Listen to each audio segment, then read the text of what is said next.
Right. Good evening to all of you. The President, Vice President, the office bearers, Abhay, the Chairman of the Accounting Committee, Pranay Bhai, and lot of others. All of them are familiar faces, and it is good to be back here on this platform, talking about something which is very dear to us. That telling people as to how to conduct better audits. Okay. So let me take you through the presentation. Right. So we are talking about statutory audits for the year 23-24. What are the regular updates which are there? Some other important points which we should be taking care about. And the last maybe 5 minutes or so as to how will reporting evolve in the future on other areas which are coming in as such. So we start with something, and there would be a lot of such pictures which will come into it, because this is not a very, I would say, interesting subject for a lot of people. So I am sure our office has put a lot of such things be here. So you have to decide what is the context in which you do the auditing.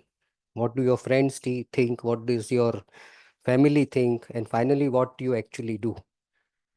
Okay. So this is just to set the context about what everyone thinks about auditors, and that's why people say that auditors are the least understood people as to what is the real role. No one still knows, because this is what auditors do in that sense. But we are familiar with this. Right? This is what all of us are very familiar with. So with that very basic thing, what we should be all doing in auditing, this is the agenda for today. We're going to cover all these topics. These are about 12 topics which are there. We'll cover them one by one. So we start with this Companies Act changes which are there, starting with dematerialization of shares.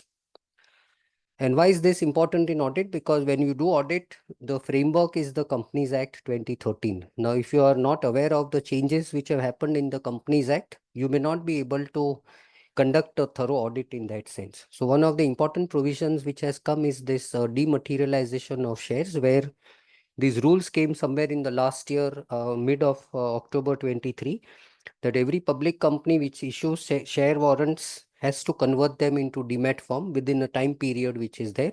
And every private company, except maybe those small companies. Now, small companies today are companies which are, I believe, below 4 crores and 40 crores, 4 crores capital and 40 crores turnover.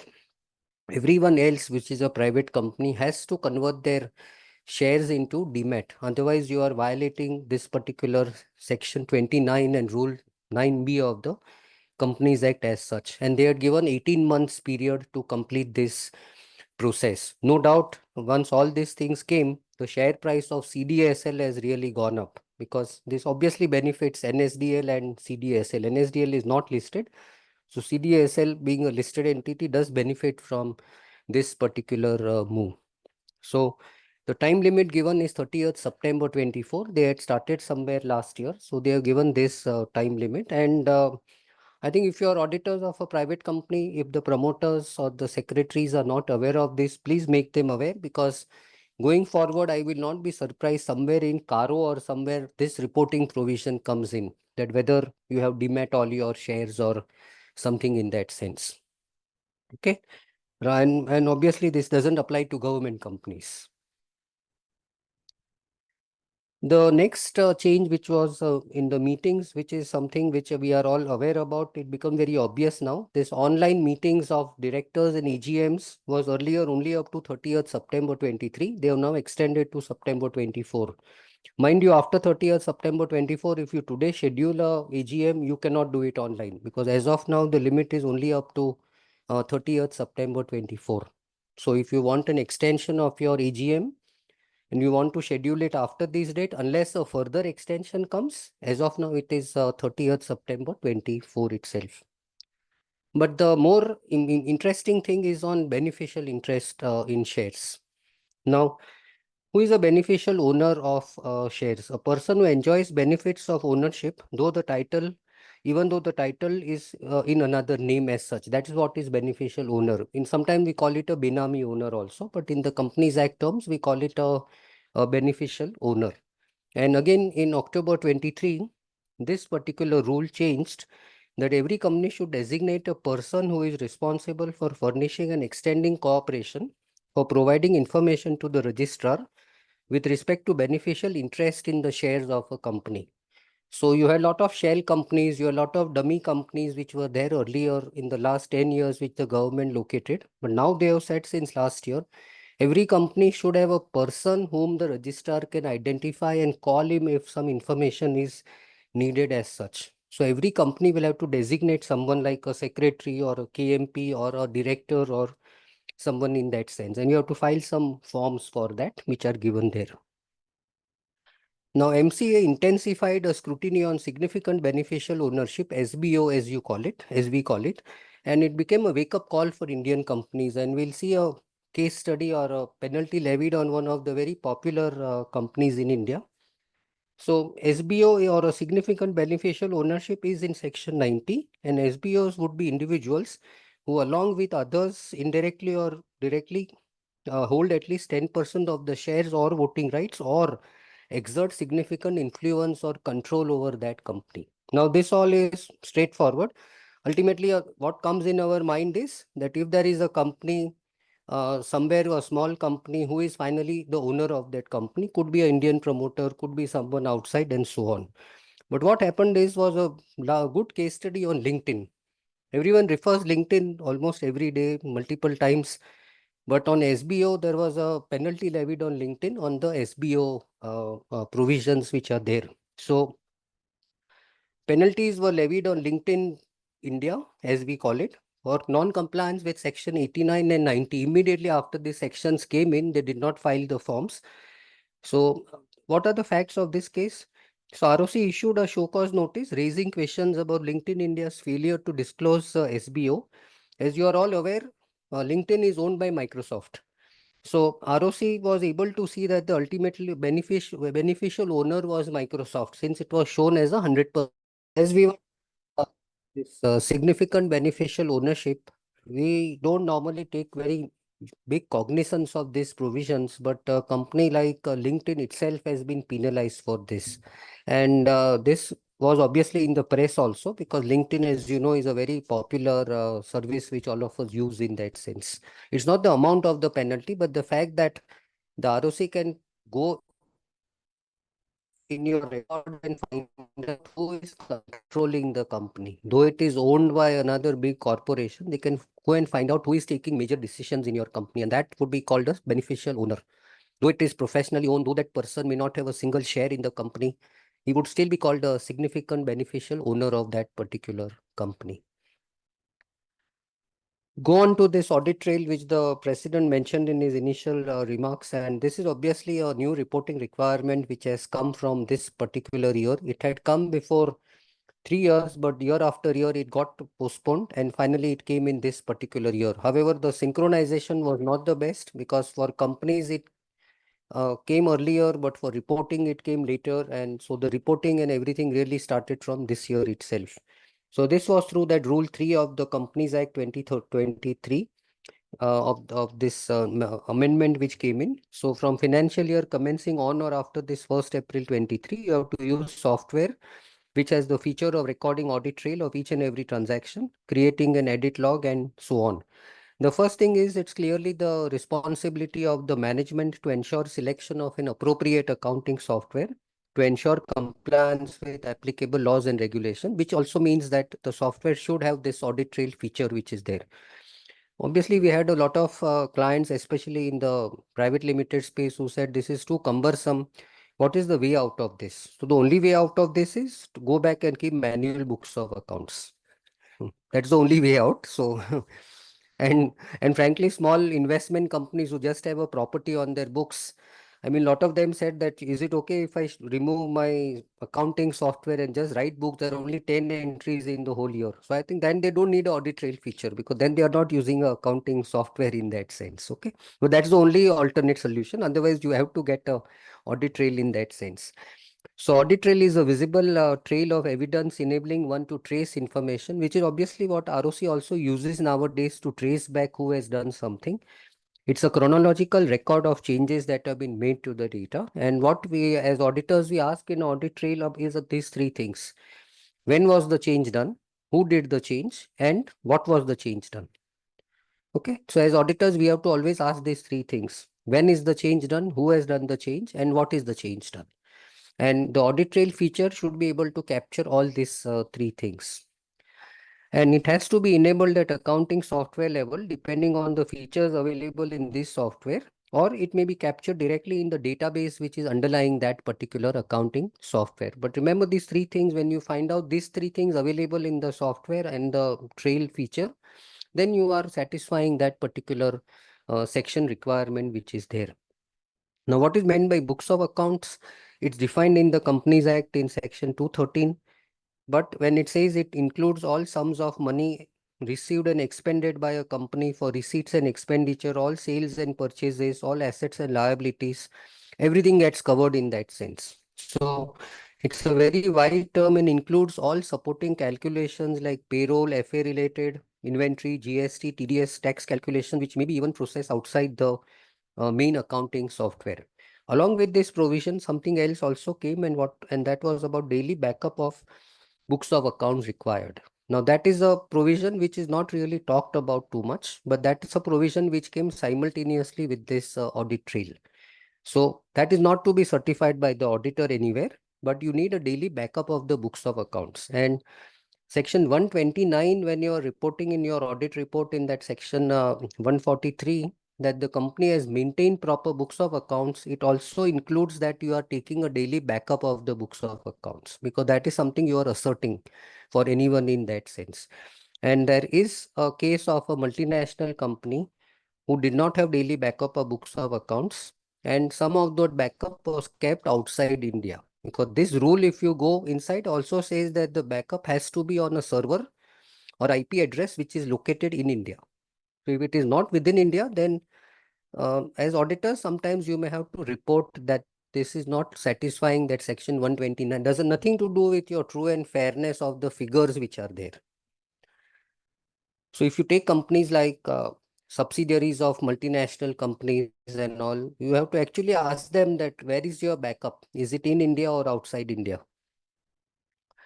What is accounting software? It's a program which enables all these things: recording, maintenance, and reporting of books of accounts and the relevant ecosystem. The functionality may differ from product to product. You have multiple softwares. They could be on premise or on cloud, or subscribed to as a software as a service, or using software which is maintained at a service organization.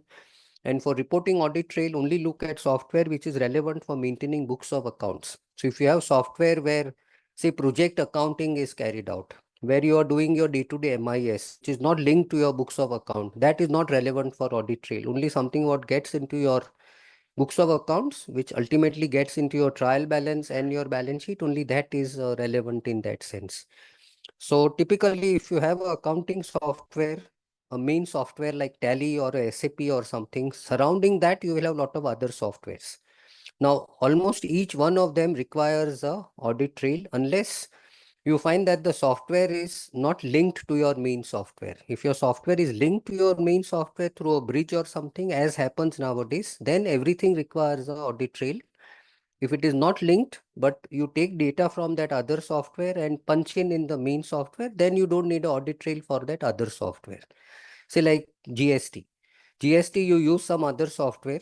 Every month you take a report and punch in that data in the main software. Then you don't need a backup or that audit trail of that other software. It's a supporting thing in that sense. Okay. So when it comes to auditing, the reporting also, these new rules came in, and the auditor has to report that whether the company has a feature for maintaining books, which has a feature of recording audit trail. It has operated throughout the year for all transactions. The trail has not been tampered with, and it has been preserved by the company as per statutory requirements. That requirement is 8 years. Okay, so in the first year, that was not really required to be reported, but otherwise you have to next year onwards report whether the backup of the trail is available for a 8-year period as such. So when it comes to reporting on this, on standalone, obviously you will report, but on CFS, you will report based on what is done by the component auditors, just like ICFR, what your subsidiary or associate auditors report, you report something similar. not applicable to companies which are not under the Companies Act 2013. So if it's a foreign entity or LLP, even in India for LLP, it's not required because LLP per se doesn't fall under Companies Act. And the auditor reporting is on, therefore, whether the software has the feature, whether it operated throughout the year, whether it has not been tampered, and whether it is preserved as per regulatory requirement of 8 years. ICI came out with two implementation guides. One came in the last year, 23, one came in 24. Some changes in that 24. So obviously we refer the 24 implementation guide which is there. And the guide also spoke a lot about how do you document that there is a software. So typically you will need an IT person who can get into the software and tell you that yes, the features are available, they have not been tampered with, it's available throughout the year and so on. And let me tell you, in most cases, audit firms have charged extra to the client in this year to validate this feature because it takes extra effort. It's not like a normal thing which is there. So do that effort and obviously tell a client that we are going to charge you extra for this validation which is there as such. This is how a unmodified report comes. If everything is all right, this is how you say that everything is in order. But in this year, you had a lot of modified reports because this provision came somewhere in April, May. People really started getting serious about this only from June. They were expecting this to be extended further, which never happened. And in case you are modifying a report or whenever you are reporting on this, it can have implications on your other reporting. Like when you are reporting on ICFR, but the audit trail is not present, you may need to consider whether it impacts your reporting on ICFR also. It's not necessarily a negative thing, but you will need to decide whether you need to write some comments in your ICFR report under clause 143(3)(h). Can it impact the reporting of proper books of accounts? Because again, this is part of section 129. So again, that is something you'll need to consider. If there is no daily backup, whether and how to report, which is what we discussed, that if the backup is not there or if it is not in a India based IP address something, how do you report? When we take the MRL for audit trail, no, we try to include this clause that there was no employee who was reprimanded for tampering of audit trail. Because if that action is taken somewhere in the year, clearly it means that the audit trail function is violated. If something of that has happened. And these are some illustrations of modified reports, which auditors can use for issuing their reports. So except in respect of this software where it did not have the audit trail feature, except for instances reported below, and this is how we report. If it is absence, we are unable to comment whether it was enabled or not enabled or whether it operated throughout the year. And the company has migrated from old software to new software. So in between period, there was no audit trail available. All sorts of reports are there in that sense. Now, in two issues of the BCA journal, this compilation is available, June and July, where all illustrations of modifications of audit trail have already been reproduced. But three of them are also reproduced here, and these are big companies. In Hindustan Lever, there is a modification in this particular thing that in respect of this, there is the audit trail except for the following. Okay, so in big companies, these modifications are there. Then this is also there in the other part of the report where you are commenting about books of accounts. There also this modification is there in their report of Hindustan Unilever. Then in Tata Consumer Products Limited, it's also there. Okay. Except for not complying with the requirement to the extent of 1 and 6 below, which is reproduced here. So from 1st April to 31st August, they did not have the audit trail. So they are qualifying to that aspect. In that sense, it's a modification of a report. It's a non-compliance of that clause which is there. It's also there in Muja Cements. So these are just three large companies which are there in that compilation in June and July. There are several other companies which are listed, and this will be useful to you to decide how to put your report in place. Because in private limited companies, if you don't, if you give a clean report, it would be very surprising. Because in most companies, something or the other would be missing in that sense. And we should not hesitate in doing this because, as you see, even in large companies, you are having this modification as such. If you don't do this modification in the first year, second year, the company will never rectify. It will say that, okay, last year we had no problem, so next year also we will not do anything about it. Okay. So this is on audit trail. This is again that in Ambuja Cements continued as such. Implications of electoral bonds. Now, lot of us saw all these reports and which companies were involved, which parties were involved. Lot of hesitation by the bank, SBI, to give the data and all. Finally, every data came as to which company gave the money, how much did it go to a particular party. Everything was matched and available. The implications on your audit reporting is something like this.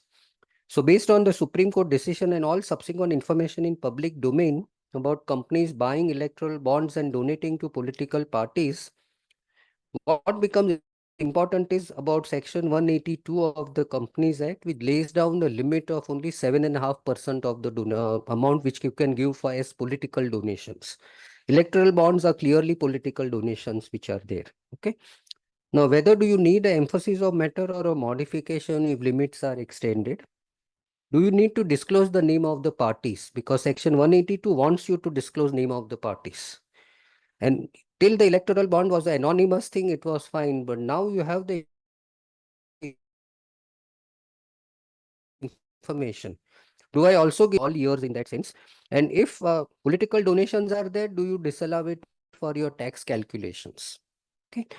Now, these are questions, so far, I think no action has been taken on anyone of non-compliance or something. But if you are auditing a company which has given something far in excess of that 7.5%, my personal view would be that an UM at least would be warranted. There would be huge resistance in the company in that case, but you'll have to decide on the situation and circumstances what needs to be done in that case.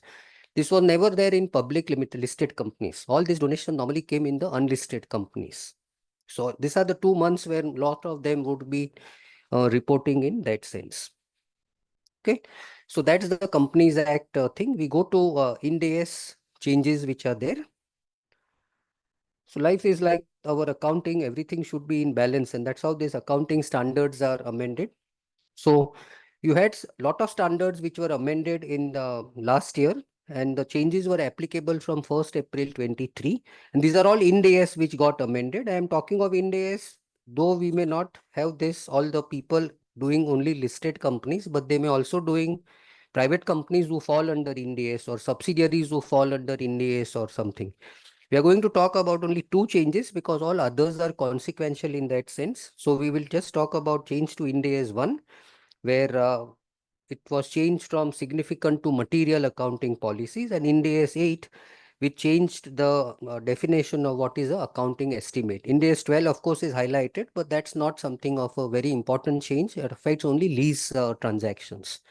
So if you look at Ind AS 1, the word significant is substituted by material. So if you are earlier talking about significant policies, now you are talking about material accounting policies. Now, this word significant was not defined, material is defined, but significant was not defined. And the change came about because it was found internationally that when we were disclosing significant policies, even small things got disclosed. Because even a single transaction, a small transaction, you had to disclose a policy.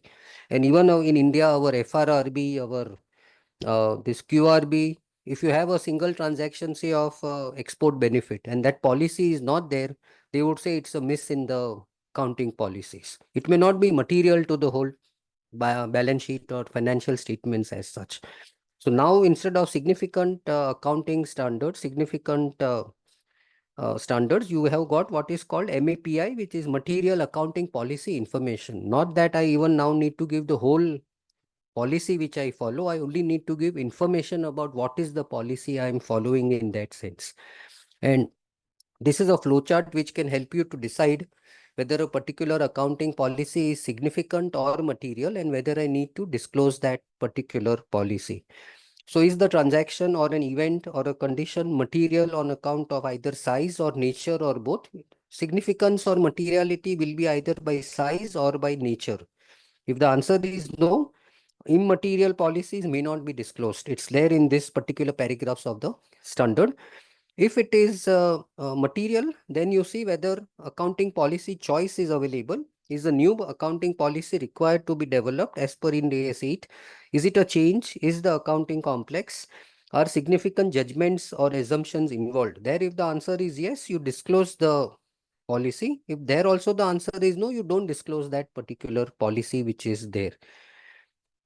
This is again a simpler way of putting it. Material accounting policy information, whether related transactions or events are material or immaterial, whether amounts involved are material or immaterial. Sometimes the policy may be important or the transaction may be important, but the amount may not be important. Again, there you don't disclose that policy for it. So depending on where you fall, you will have to take a judgment as to you want to disclose or not disclose this particular policy as such.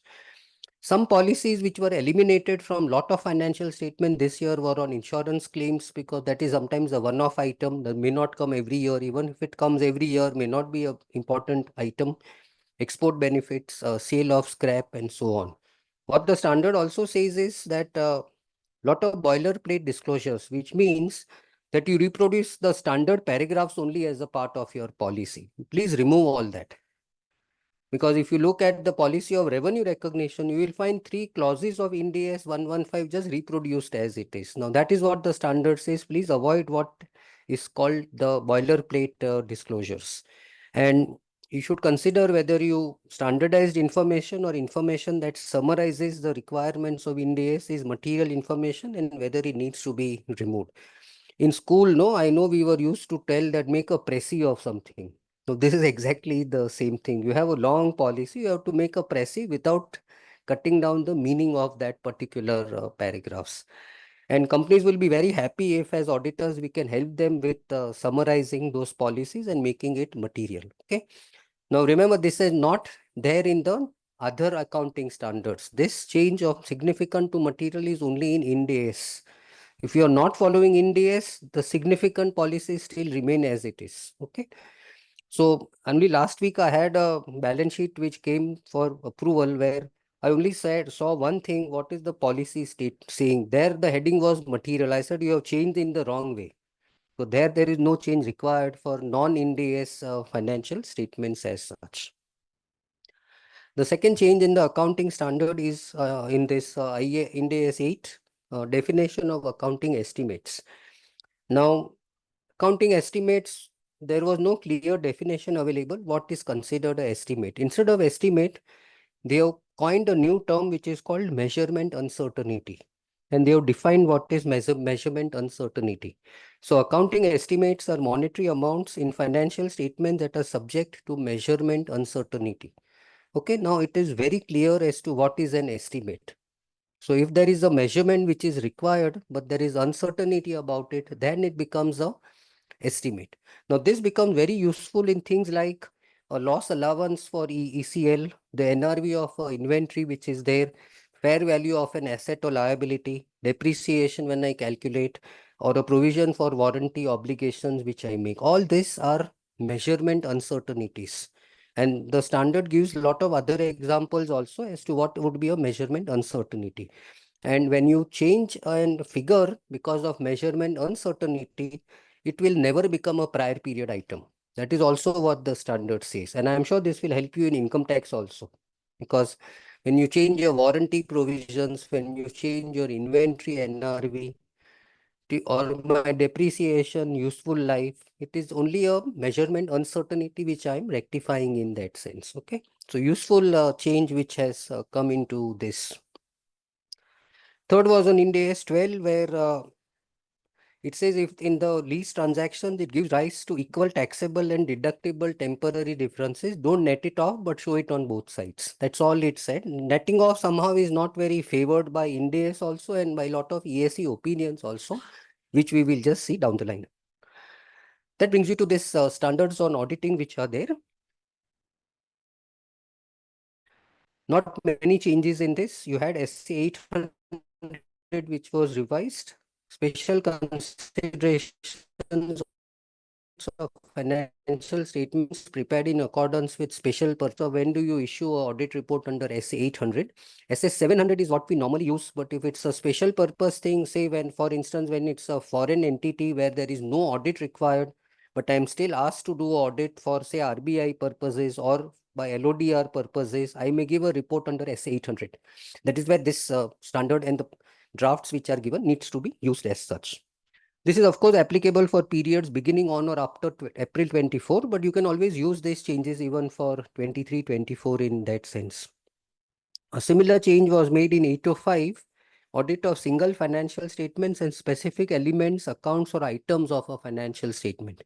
This is sometimes useful when we are doing something for a offering which is there, offering in the public or a QIP or something, where you may sometimes need to use this particular standard for reporting, where I may not report on the entire financial statements, but only a particular item of my financial statements which is there. This also is effective from this year, 24-25, years beginning thereafter. Then engagements to report on summary financial statements. Okay. Now this again would be in your LODR, where instead of a whole financial statement, you issue summary financial statements. And there are still few companies who don't issue full financial statement to shareholders. When they send it to shareholders, they are in summarized form. There I don't need to even give the subsidiaries and the other notes to accounts which are there. If I'm issuing a report on those summary financial statements, I will use this particular standard which is there as such. You come to the standards on auditing, very few changes, because I believe it is good, because even the existing standards we are struggling to follow them properly. So it is good that the changes are far less in the standards on auditing which are there. You come to AQMM. Now AQMM is audit quality maturity model.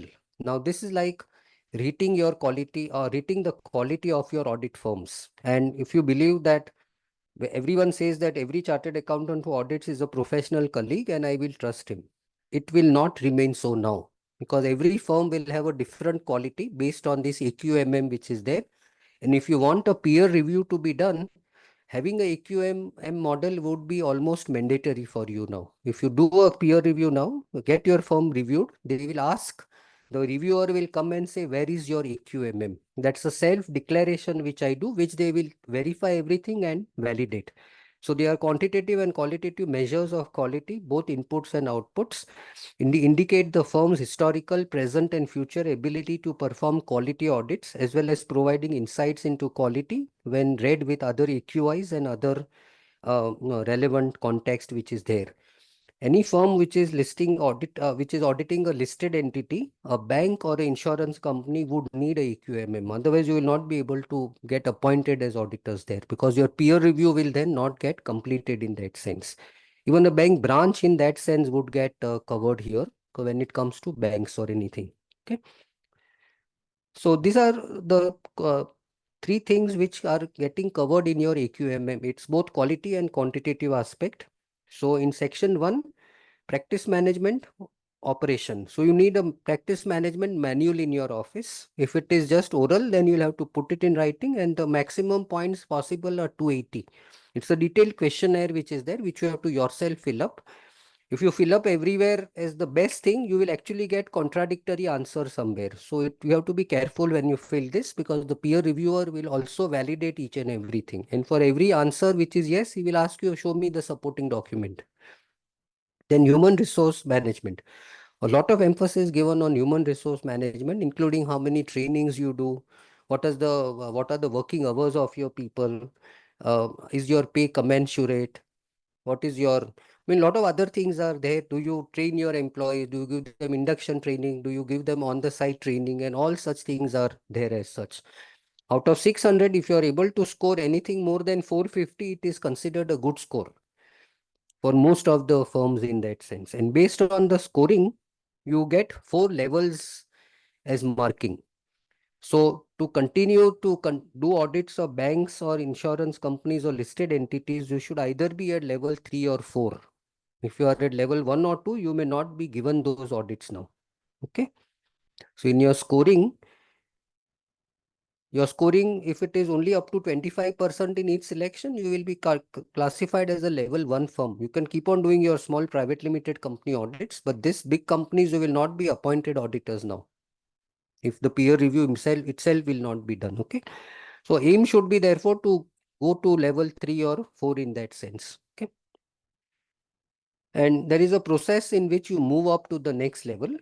You have a benchmarking, planning, initiatives, identifying resources and executing plan, assessing progress, and finally reviewer will tell you what is your final score, which is there as such. A peer reviewer can come and tell you that in say human resources, out of 240, you have given 200. I believe you should not get more than 100.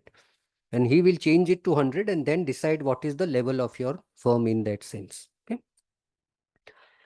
Last month, major changes came in the AQMM. So now they are having version 2, which is making it more complex in that sense to satisfy some of the norms. It is still at exposure draft stage, but when the next peer review happens, the next round of that, they will use this AQMM2, which is there in that sense. So please take effort to do this, and this is one of the reasons why it is said that audit fees should be increased for most people, because you will need to spend a lot of time in doing this AQMM model which is there, and we have to tell our clients that audit is not just on-site work which I do. I have to do a lot of back-end work so that I am able to do your audit.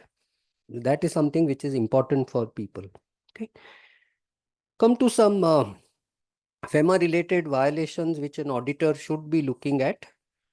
When you look at a balance sheet of a company, um, there are few items in your line items in your balance sheet where RBI or FEMA automatically plays a role. So if it is reserves and surplus, find out whether FDI has been involved, which means is there a investment by any foreign entity within your company? Could be a private equity fund, could be a corporate outside India, could be an individuals outside India. If it is loan, again, it could be a FDI or a ECB, which could be there. If it is short-term borrowing, again, the same thing. Trade payables could be your imports, which are there. If you have got investments, it could be ODI, which is outside direct investments. You have a subsidiary, you have a joint venture outside India. Look at the ODI rules which are there. If it is trade receivable, it could be again exports which are there. Now, on all these 4 or 5 things, you have to look at all this compliances which are there. So if it is FDI, lot of forms are there. You are getting inward remittance. Look at all these forms, whether a company has filed or not filed. If not filed, clearly there is a violation and there would be penalties. Why is this important? It is important because of NOCLAIR. You have this provision of NOCLAIR, non-compliance with laws and regulations. So in the course of the audit, if you prima facie find that there is non-compliance of some laws and regulations, you have to first point it out to the directors and maybe even include it in your report if it is serious enough in that sense. So because of NOCLAIR, this is there. You don't need to write all this. I will share this presentation by tomorrow. If it is ODI, you need a UIN allotment. You need these APRs which are there. Export realization within 9 months required, which is automatic. Further extension up to 6 months with a lot of conditions. Import only 6 months allowed. The last two has also GST implications. So if you export something with your LUT in place, it assumes that you will get the money in 9 months. If you extend it for RBI, LUT doesn't get extended. So then you will have to pay that duty and then claim a refund in that sense. So this is last two are linked with your GST provisions also in that sense. Come to some of this ICI publications which came in the last year. You had this guidance note on financial statements of non-corporate entities. So if you are partnership, LLP, please follow this guidance note because it says give previous year's figures or follow a proper format where all liabilities come in order, assets come in order. Now, though it says that it is effective from April 24, we have tried to follow it in even 23-24 with comparable figures so that things fall in place in that sense. Similarly, there is a guidance note on financial statements of LLPs. And today you have a lot of LLPs whom you need to audit. So again, this format has been given for LLP's financial statement. The whole thing is to standardize everything, and everywhere previous year's figures are a necessity, except of course in the first year. Because today, if you see partnerships, no one gives previous year's figures. You just give current year's figures. Now this becomes, and if you do not follow this guidance note, no one else will punish you. But ICAI can tell you when they come for a peer review that you have not followed some guidance notes which are there. There is institute has given you audit working paper templates. They're easily available on the website. This was done by the CAQ, Center of Audit Quality of the institute, and use this because if you are not having any automated software to document everything, use this templates which are made available by the institute itself. It is templates of all your audit findings plus what Schedule 3 checklist and a CARO 2020 checklist. If it is from the institute, it is obviously, you can prove it to someone that I have followed something which my institute has only given. So even if you miss out something which is otherwise required, but if you follow this template, would always be a useful thing. Then technical guide on preparing financial statements under cash basis of accounting. Now, except companies, other entities, professional firms, even partnership can go to cash basis of accounting. Now, there is a technical guide which has come, and one of the main things is if you follow this cash basis of accounting, you'll have to disclose somewhere that had you followed the accrual, what would be the difference in your income. Something of that disclosure is required. Even for this would be applicable even to charitable organizations if you are following cash basis of accounting. There is a publication on commonly found errors in reporting practices. Very useful publication because a lot of common errors which you make are given here. Make sure that in your office, you give it this to an article trainee or someone, let him scan through all your audit reports, all your balance sheets which you sign off, and make sure that nothing of this is there in your things which are there as such. Then you have a compendium on Ind AS for the year 23-24. Education material on Ind AS 12, which came after a very long time. Other education materials came when Ind AS was introduced. Tax being a complex subject, it has come much later on. So that is about the material which institute has given, and good material which it has given in the last year as such. EAC opinions, lot of EAC opinions come nowadays, and the committee is very active now. Every month it holds 2 meetings because I am there as part of the committee as of now, and every month it holds 2 meetings where 4 or 5 opinions get discussed. And sometimes on an accounting opinion we take 4 to 5 hours with so many views coming in and other things. But few things which are important to all of us is, one is classification of accrued interest on short-term FDRs or flexi deposits of 3 months or less. What is involved is interpretation of Ind AS 1 and Schedule 3. Now, do you classify it as cash and cash equivalents or other current assets? And the answer which comes out is it is a part of cash and cash equivalents and not other current assets. Typically, accrued interest, you show it as other current assets, but this opinion has analyzed the whole thing, the definition, and said that if it is a less than 3 month deposit, it is almost as good as cash. And therefore, you classify this as cash and cash equivalents. A recognition of late payment surcharge in accounts under Ind AS framework. Whether is it on to be done on accrual basis, and if done, whether it is other income or other operating revenue. So this is late payment charges. So if you are selling to a customer, your invoices automatically carry a provision that if you pay late, I will charge you so much interest. Does that accrue? And the answer to that is, if it is contractually your right to recover, it will accrue as per 115. But if it is not a contractual part, but just a clause written somewhere in your invoice, then it will not accrue. So that is what the opinion says, that look at the contractual agreement with the customer. Now, in case the customer has paid you that interest, is it other income or is it other operating revenue? That also was discussed in the opinion, and it was considered that it would be other income, not other operating revenue, because your objective is not really to earn interest, but it is something incidental to the late payment which has come. It is more of a finance income which you are getting in that sense. And this has a lot of implications in your ratios, whether you accrue, don't accrue, whether it is other income or other operating revenue. Presentation of trade receivables realized by discounting of bills with recourse in the financial statements. Now, whether can you net off? Now, today you have a lot of online facilities also available where you can discount your trade receivable and get the money faster. Now, everyone says that my money has come. There is very little chance of that customer not paying it to the discounting agency. So let me net it off from my receivables. This was a query which came to the EAC, and the EAC examined the terms of most of these contracts where the discounting was done. And they said that if a discounting is with recourse, then you cannot net it off, because the primary responsibility still remains with you, not with your customer. Okay. And in the market, if you go and see, 95% of this discounting is with recourse. It's only 5% which is without recourse. Now, without recourse means if the customer fails, I don't bear the risk. The agency bears the risk, which is a very rare phenomena in that sense. So a lot of companies, to improve their current ratios, were netting off this. Now, netting off is not even allowed in inside columns now. Or you cannot say by way of disclosure in the note somewhere that my trade receivable is net of bills discounted. That also is not allowed as given by this opinion which is there. Okay.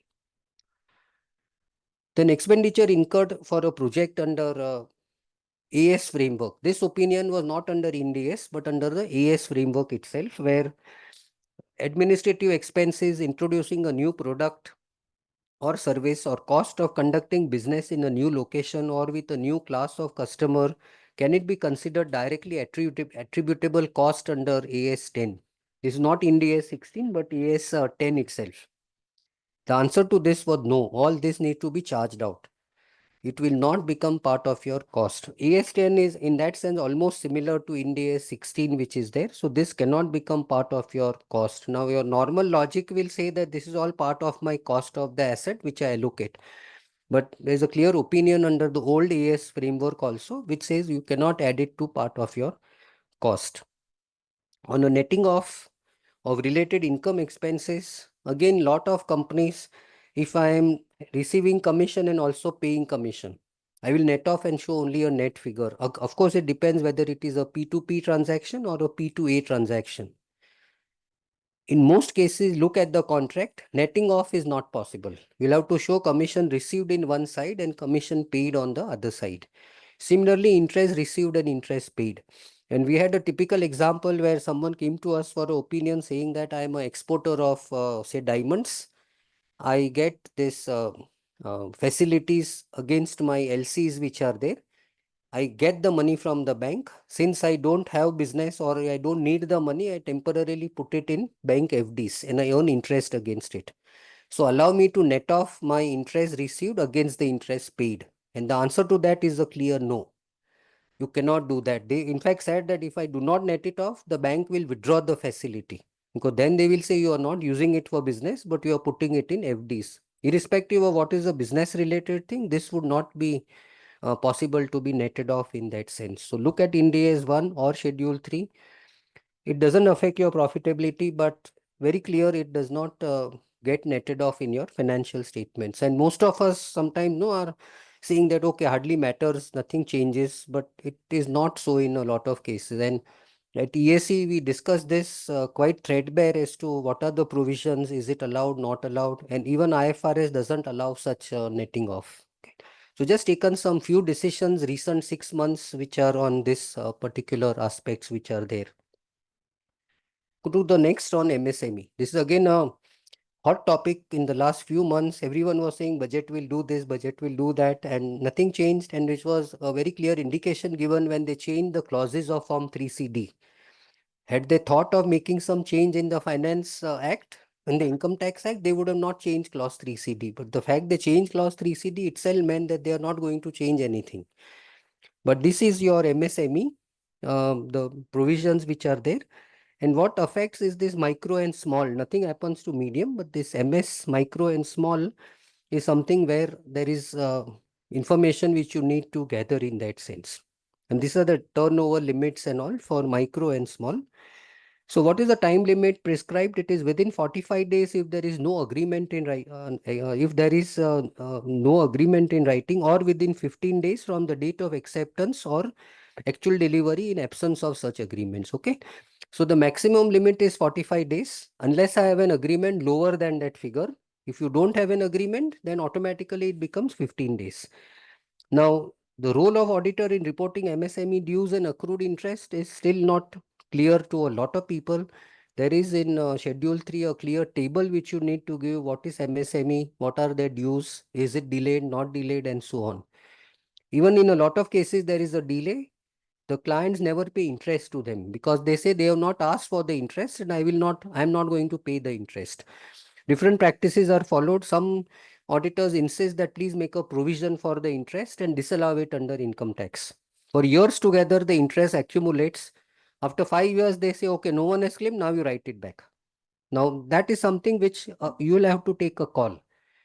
Personally, if you ask me, I would not like the interest provision to be done unless there is a clear indication that they would be paying that interest.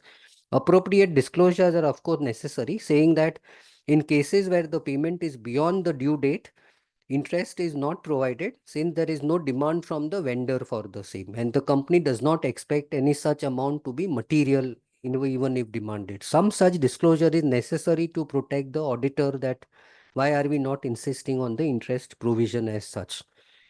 Income tax follows automatically. So if you are delaying beyond this, it is not allowed as a deduction. And in income tax, unlike other sections of 40 or clauses of 43B, in this case, it is not allowed even if you pay within due date of filing the return. It is only allowed in the next year. So that is why there is this mismatch in the tax liquidity. You may have to pay tax this year, though next year you will get the benefit as so. That is why everyone was shouting about this 43 BH provision, which was there as such. Last week, a change has come, and the change in this in the form which companies file on that MSME. Now, what is the change? Lot of new disclosures have come effective 15 July. As you know, there is a half yearly form for MSMEs where all information is captured. So far, it was only total figures which were given, that anything due to MSME, you give a figure or say zero or something. Now see what has come. From September onward, this information will go. I'll have to give the name of the MSME supplier, the PAN of the supplier, paid within 45 days. That's a new column they've added, either through trades or through other modes of payment. They are even factoring in this payment to trades in this form now. Paid after 45 days, outstanding 45 days or less, outstanding 45 days or more. Auditors have to only refer this table now. They will get all information from next year because this table now captures everything. From this September, it's a half yearly return. For March, people would have filed. From this September, this table will capture more or less everything. Okay. Again, you will have issues about is there a process in a company to identify MSME vendor? You say that he was last year MSME, this year I am not aware, but that's the internal process of the company. And therefore, auditors say that this is information as available with the company, which we have not validated in that sense. So make that disclosure very clear as to as what is your role as an auditor when you are validating this MSME dues which is there. Because after this forms are filed, your reporting can become much more onerous because now you are able to identify the parties also which are MSME in that sense. Okay. Go to some income tax issues which come up in audit. And these are this six or seven, eight issues which you need to look at when you are doing a audit. Deemed cost and deemed income. There are a lot of clauses added in the last 3-4 years on deemed cost and deemed income. Deemed cost is something which comes mainly in capital gains or in your block of assets concept, where if you say have a subsidy which you receive, your deemed cost of a property plant equipment would need to be reduced from that irrespective of what you are doing in your books of accounts. Okay. So then you have deemed income. So if you have purchased a property, you know that I might, if say first take the sale of a property. If I have sold a property, if your sale price is below the stamp duty value, there is a notional capital gain. There is a reverse also applicable. If I have purchased a property and my purchase price is below the stamp duty value, I have to pay tax on the difference. Now that's a deemed income which is there on which I have to make a provision in my books. Okay. Now whether I add it to my cost of the asset or not is a different thing. But if I have bought say a building or of office, if my price is less than the stamp duty value, even as a buyer, I have to pay tax on the difference. Seller understandable, but as a buyer also I have to pay. So same transaction, both parties have to pay tax on it. Now, these are all provisions which have come in the last 2-3 years, which are there. CSR expense is not allowed as a deduction. Make a corresponding provision. So when you calculate your effective tax rate, this will add on to the percentage which is there. Then income from house property versus income from business. If you have seen the last this Finance Act provision, they have said that if it's a residential property, it will be always income from house property. It can never become income from business. So if you are doing a real estate company audit, so far they were taking it as income from business and claiming lot of deductions. Now it will be only that 30% deduction allowed. 43B, of course, you have to look at carefully when you are doing a tax provision. 43B, of course, has a corresponding impact on deferred tax, because somewhere or the other you may still get it allowed. Adjustments to cost of property, plant, equipment, and then the base tax rate. Companies have a choice of these three base tax rates: 25, 22, or 15. 25 is if your turnover crosses that 400 crores in 22-23, then you, or less than 400 crores, it is 25%. Otherwise, it's that 30% tax rate. 22 is if you opt for that rate and don't claim any deductions except for or something. And 15 is if you have started a new entity after a particular period and before that particular deadline which was there. Now, a mistake which a lot of companies make is, though they calculate this tax as a applicable tax rate, deferred tax is done at a different rate. So if my tax rate I change from 25 to 22, my deferred tax also changes from 25 to 22. And that's something which a lot of companies miss out, because in that Excel formula, 25 remains 25. It doesn't change to 22 then. Only in current, because he says not affecting my outgoing in that sense. How can you catch this? If I look at my effective tax rate. If my effective tax rate is not coming in a particular range, this is something easily you can pick up. So if my tax rate is 22, effectively that 25.17, it may become 26 because I may have disallowance of CSR and other things. But if it becomes, say, 28, then I have to look at it as to why it has increased so much. Somewhere you have done, therefore, some mistake in your calculations. Then personal expenses, fines and penalties. Today, companies have come up with very imaginative ways of debiting these expenses. So try and find out whatever you can as part of your audit. And lastly, this transfer pricing adjustments which are there, which can also impact your tax provisions which are there on guarantees given and other things. So some things on income tax, you don't need to understand the whole detailed section as such, but ask a company as part of your audit process, what have you done about all these things, because it can affect your tax provision which is there. And of course, as normal in normal course, we ask about litigations in all income tax which is there as such. Come to GST. GST you look at from 3 or 4 angles. One is output.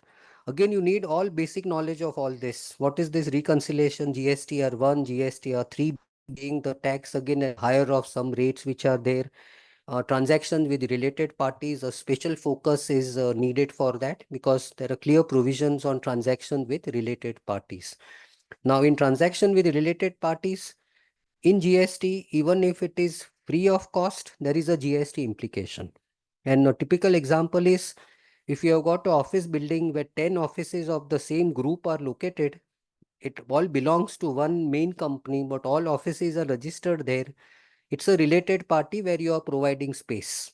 Now, GST can come up and say that, are you charging for it? If you are not charging, that is your lookout, but I'm going to charge GST on it. So what we are now telling is that if you have anything like this, please have an agreement and at least charge something nominal. Because in related parties, they say that even if you charge something nominal and the other party is able to take a ITC for it, then we will not get into valuation. But if you are not charging, then they will get into valuation also. Okay. So these are very simple things, but as auditors, you have to ask the company, even if there is no show cause notice or anything, because this is something which can be easily picked up. Now, if you have seen the press in the last 2 weeks, you had got notices received by Infosys, you had notices received by all the airlines. What was the basic issue there? They said that when airline, say Emirates, has a crew which comes, the crew is employed in Dubai because it is based in Dubai. The crew comes on a flight to India. When the crew comes on a flight to India, they say you are rendering services in India. So you pay GST on reverse charge mechanism. As simple as that logic.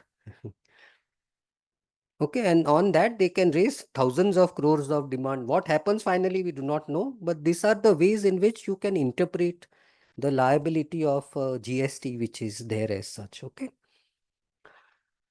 When you come to input, and this is on the ITC part, output is what I charge everyone, input is what I claim as ITC.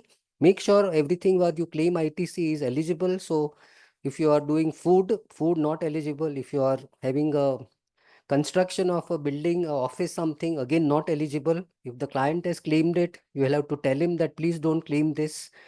If you are not paying your vendor within 6 months, again you have to reverse that GST, and all such things are there. In most cases now there is a software available which says that if I am paying a vendor, I will pay him the GST portion only after he has paid the GST. So I make payment to a vendor in two tranches. One is on the basic service which is rendered, and one is on the GST portion. Even a lot of fees which we receive in our office are received like that. So we wait till the month end to pay the GST. So they will not give us that proportion of the bill amount. They will say that we will give you once our system can track that you have paid the GST on this or something. So this is something you can easily find out, you can easily do, and lot of softwares actually give all reports which are available for this, where things are not reconciled and other things. So ask this information. And let me tell you today, GST is a base for all your transactions. If you take a report of all the GSTINs registered by the company and say that please give me a reconciliation of your turnover and your ITC, and you find everything is in order, you may not have to do any vouching of your purchases and sales because everything is tallied then. Okay, it actually reduces your time if you are able to leverage this linkage between your GST returns and your books of accounts which are there as such. You may of course do a test check or sample, but you are far more comfortable in then getting into some conclusions. Again, on RCMs, find out where it is applicable, not applicable. Most of these recent notices are on RCMs, on reverse charge mechanism. Some other things which is hotly debated is on corporate guarantees. Last 1 year, this has been hotly debated. So on corporate guarantees, am I eligible to pay GST? That is done, that is discussed. Track the portal, credit note, debit notes on related parties, and your CSR expenses. There is no ITC which is available as such. Let's come to NFRA. Now NFRA, your office has put some very interesting these pictures which are there. So I heard you like auditing, so I appointed an auditor to audit the auditor. NFRA so far passed 85 disciplinary orders till 30th June. It has issued 5 quality reports, then financial reporting quality review reports 4, inspection reports 5, and all the circulars and advisories it has given so far. This is out of those 85 reports, this is a summary of the penalties which they have levied. In one case, they have debarred a firm for 10 years or CA for 10 years. In 4 cases, penalty of 1 lakh and 6 months debarment.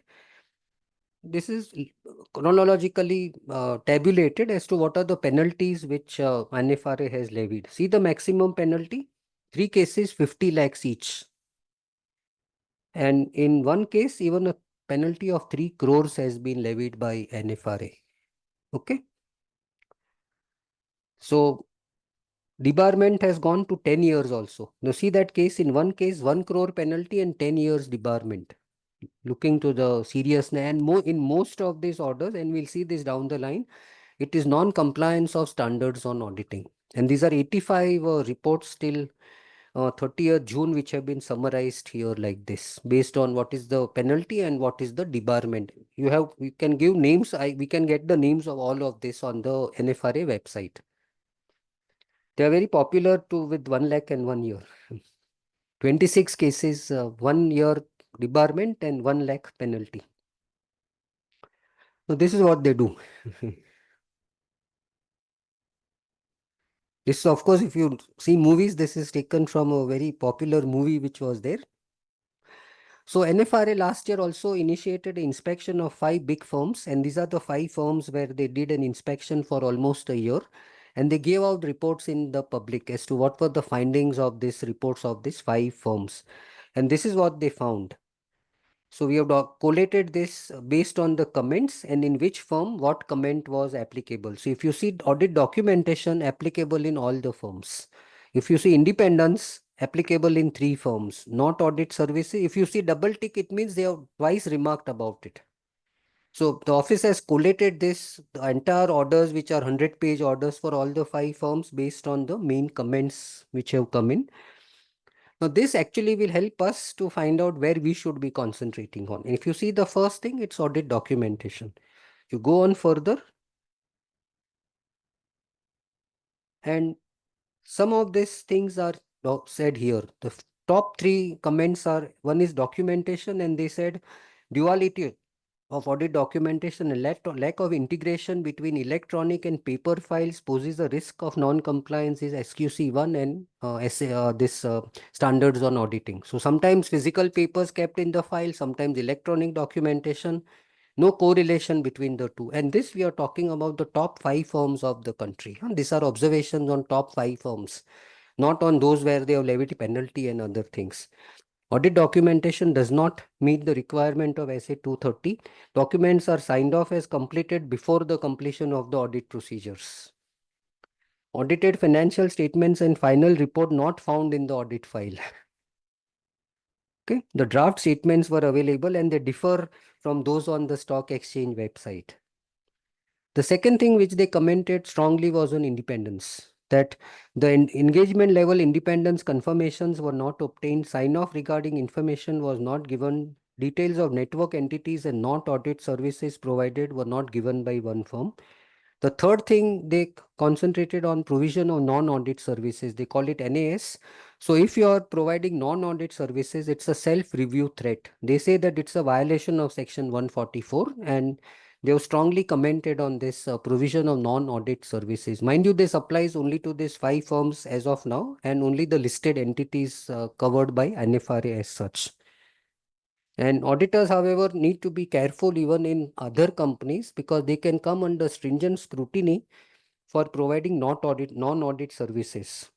And NFR has said that we are going to get after those companies by asking details about fees received from not audit services.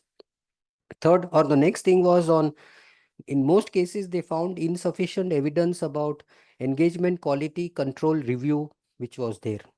Okay, which is an important thing. Who is reviewing your audit file? Who is reviewing your work as such? EQCR as we call it. Networking services provided by network firms, which is again a repeat. And going forward, they want to take annual inspections of all major audit firms. This year, they have selected another 3 or 4. Well, they will do a review independently and come up with these suggestions which are there. And the chairperson said that they will take further action on defaulting auditors for all cases and even pre-2018 cases as such. And this is what they believe. This is what our chairman of a large company had said, but this is what NFRA believes. This is not their motto or logo anywhere, but this is what is put in here. But if things go well, this is what it happens. Okay. So let's do the last thing, which is what happens in future now. Future, there is going to be a lot of change in reporting, and we are now not really going to report on financial statements, and we are going to report really on climate. So when you prepare financial statements now, you see a lot of governments, lot of companies making commitments that I will become net zero, I will take the 1.5% challenge, I will contribute to climate funding, then I will shift to alternate energy, I will transition away from fossil fuels. These are all popular statements made by either political leaders or our top businessmen of the country as such. Now, all this will impact their financial statements, which we will just see in the next slide. And once it is likely to impact financial statements, as auditors, we also need to know what will happen later on. So it can impact these 4 standards which are there. Presentation of financial statements, because there is an enhanced transition risk in transferring to that, say, transitioning to non fuel, which is there as such. And if I have net zero, again, a disclosure impact on net zero commitments. In day 16, my useful life of the asset will undergo a change because I have committed to a net zero or transitioning away from fossil fuels. I mean that I will stop using petrol and diesel or anything. Then what is the useful life of my plant needs to be reevaluated. Provisioning. In DS 37. If it's a commitment I have made at say a COP 28, is it a commitment which needs a provision to be done? I will have to evaluate from an Ind AS 37 or AS 29 perspective.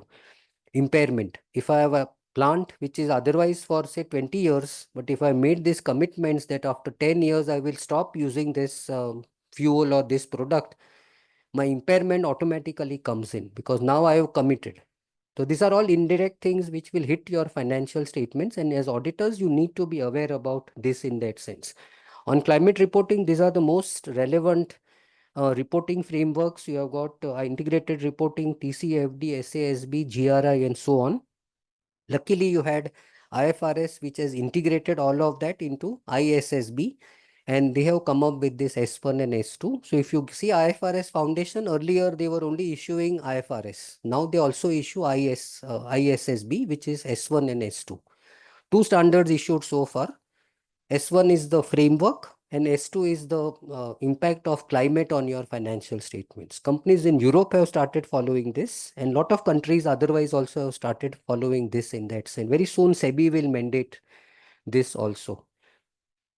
And then finally comes how do you give an assurance on all these things. So you have got this on the left side, the topics where I need to understand as auditors and how do I evaluate and give an assurance on these topics. In India, what is relevant as of now is this BRSR, which is mandated by SEBI for the top 1,000 companies on net worth basis.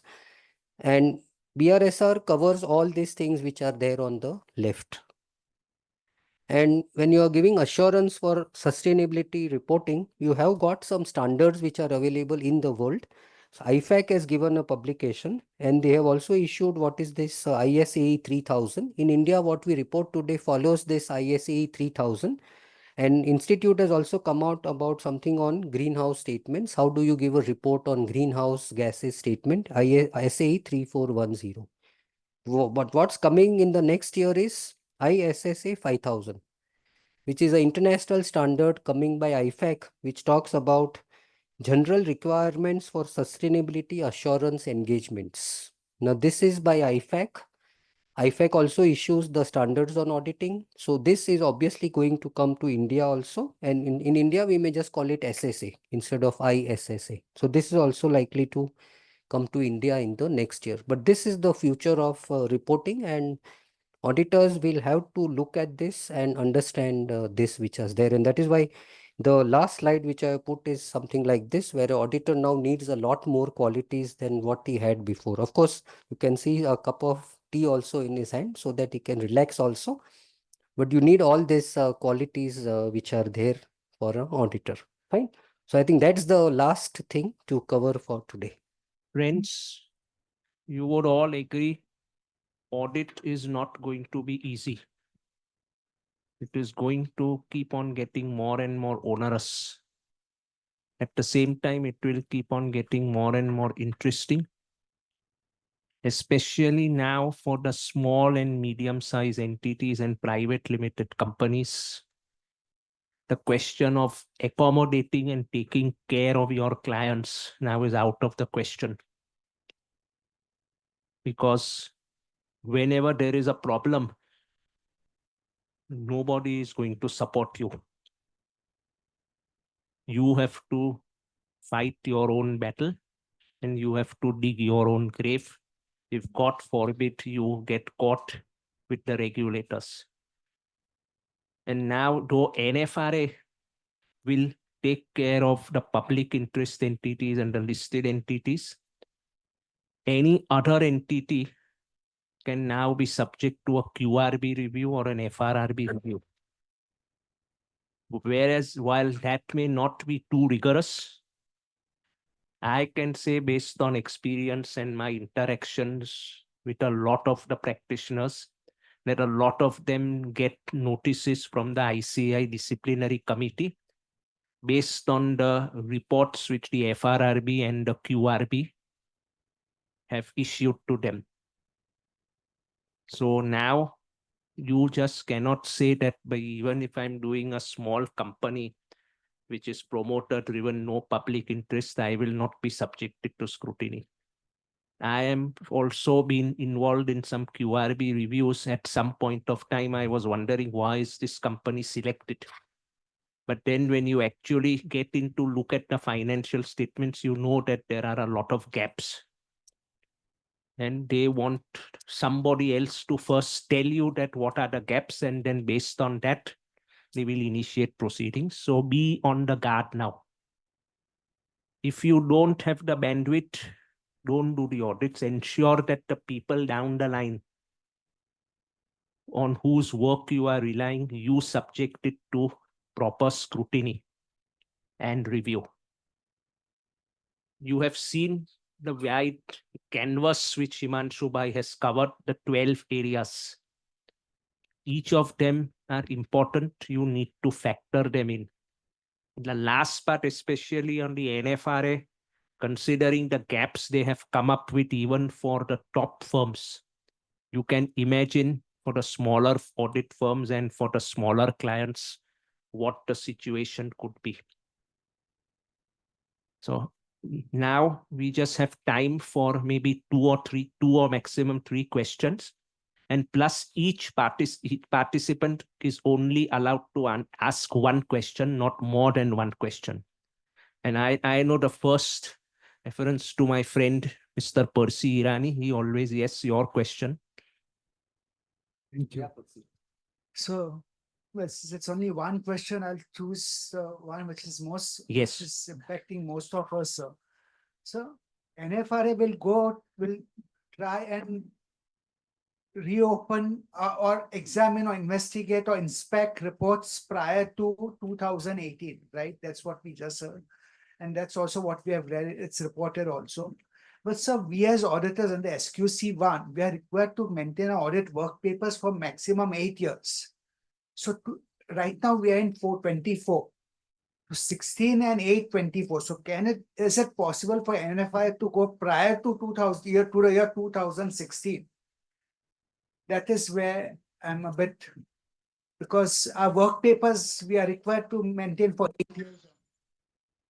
So theoretically, they can go back to before 2018. If you don't have the working papers for that year, you will have to maybe come up and say that I don't have the working papers for that year.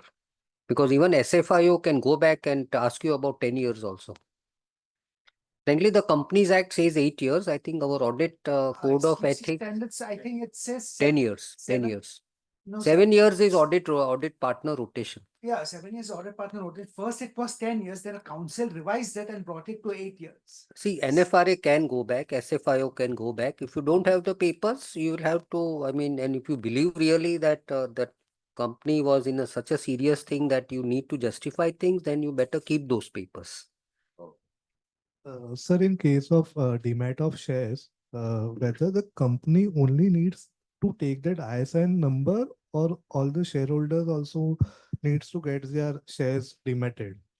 No, all shareholders need to get it dematted. Just ISIN is not enough. Nothing will be in physical form now. Of course, you should not be a small company. Small companies are exempt from this. So this regarding the income tax, house property versus business income, if you can throw some highlight. There was one slide wherein it said house property versus business income. So all I said was that be careful when a company wants to offer something in income from business for residential or commercial properties. For real estate developers, the recent provision which has changed says that the provision says that if you are renting a residential property, it will always be income from house property. Now, real estate builders have always been showing that as income from business. Rent out. And we are talking about income, no? We're not talking about expense. So that's something you'll need to be careful about and ask a company as to what is your view, because it can impact your provision for tax. I am not litigating on the tax matter, not taking a judgment, but we have to ask a company what is your view, give a plausible view, and based on that, make a tax provision. Yes, please. Last In question. respect of corporate entities, like a trust. If a trust is accounting, a school is there, it's accounting is fees on cash basis, not on mercantile basis. So you just told that you have to factor the mercantile system also, accounting also. So you can do your accounting on cash basis, but in your notes to accounts, you'll have to write that had you gone to mercantile, this much fees would still have been accounted for. So that information has to be given. Okay, the impact of the amount has to be Yes, given. information has to be given.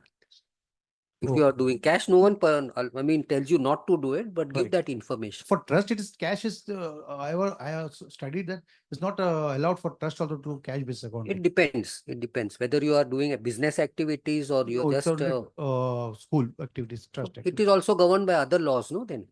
Yes, Then obviously you would not be allowed, no? Because a Right. school is governed by the education laws Correct, also, sir. where they may not be allowed cash at all.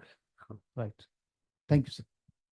Can request Mandar No, to. Zubin bhai, just one. We have a lot of people hearing from online Ah, okay, also. yes, so So please, yes. maybe just one or two One, question two with your question permission. online. Yeah. Yes, Mandar, good. So I think one of the questions you have already dealt with, but just for the sake of completeness, in case of the non-compliance by the client or non-maintenance of the audit trail, what is preferred? A disclaimer or an emphasis of a matter?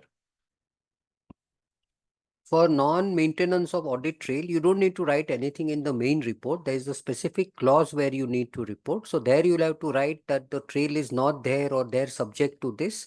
All that you also need to see is whether it impacts my other parts of the audit report on books of accounts, on ICFR or something. So if it is very serious, then it will also impact my other parts. There is no need of any EOM or modification on that. There is one query. I believe that the query needs to say that there is some disconnect about the reporting of the registered traders under the MSME. So somewhere in ITD reporting, they should be covered, and in Companies Act, MCA reporting, they need not be covered. Is there something like that? And if yes, then what So, should be done? Frankly, this is something to do with the 43 BH. But what has been believed is that if you are a trader, then that provision do not apply. That is what has been said in a lot of cases because they are not covered under that so-called Udyam scheme as such. But that's a view which is taken. It's not there in the law anywhere in that sense. So at the time of reporting in ITD, should or for MSB purpose, what should be followed? But What the should be company will have to take a call. And obviously the auditor will have to accept that call.